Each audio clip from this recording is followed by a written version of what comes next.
a case is generally initiated by an arrest warrant that's sworn out by law enforcement and signed off on by a magistrate judge.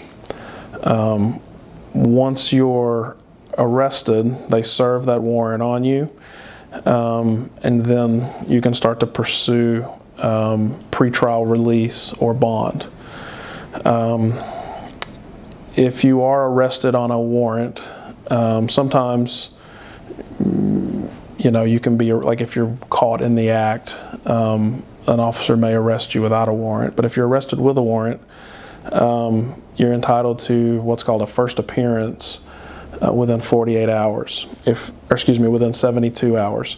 If you're arrested without a warrant, the window is 48. They have to get you in front of a magistrate judge. The magistrate judge basically appraises you of what you're charged with, and then in most places, the magistrate will set a bond, unless it's one of about, I believe it's 13 enumerated offenses, including murder, rape, plane hijacking, terrorism, that kind of thing. But for most crimes, the magistrate judge can set a bond for you, and in most places they do. Statesboro Bullitt County is an exception to that.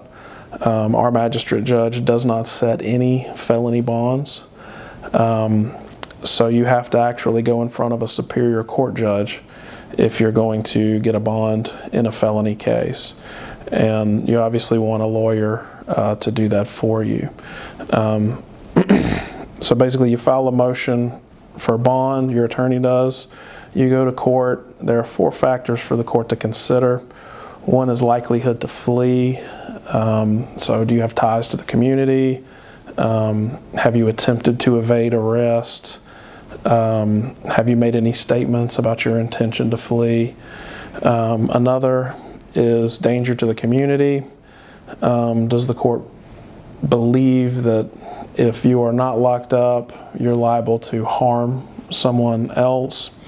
The third factor is likelihood to re-offend or commit a felony while you are out on bond. Usually this is just looking at your criminal history. If it's your first arrest, then probably not.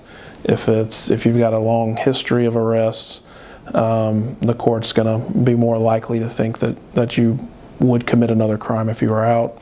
And then the last factor is likelihood to intimidate witnesses. I would say this one's kind of rare. I have seen it where the prosecution comes in and says, well, he's been calling this witness, or his mother's been Facebooking this person, telling them not to show up. And then they'll say, well, he needs to stay in because there's a chance that he's going to interfere with his own case by intimidating witnesses. Usually the court will set with bond,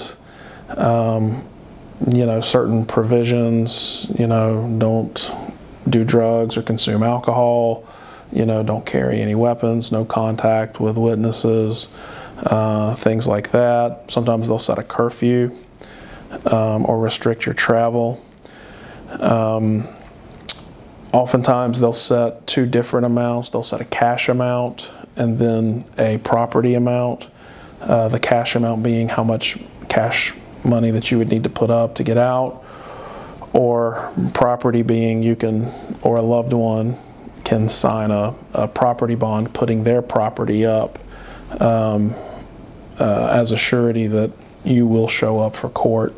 As a rule of thumb, your property bond is usually double the cash bond amount.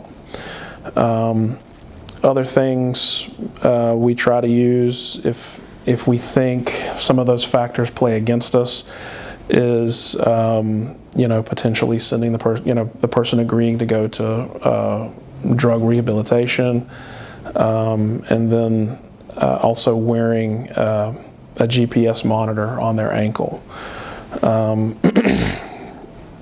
The GPS monitor, that's relatively new, but it has been helpful in giving comfort to the court that the person You let him out, you'll know where he is, and all you're going to see is him going back and forth to work and doing other law-abiding things. There is a cost with that, depending on who provides the monitor. I think right now, last I checked, it was around $300 per month is the monitoring fee. But most people are okay with that so long as it means they're not in jail anymore.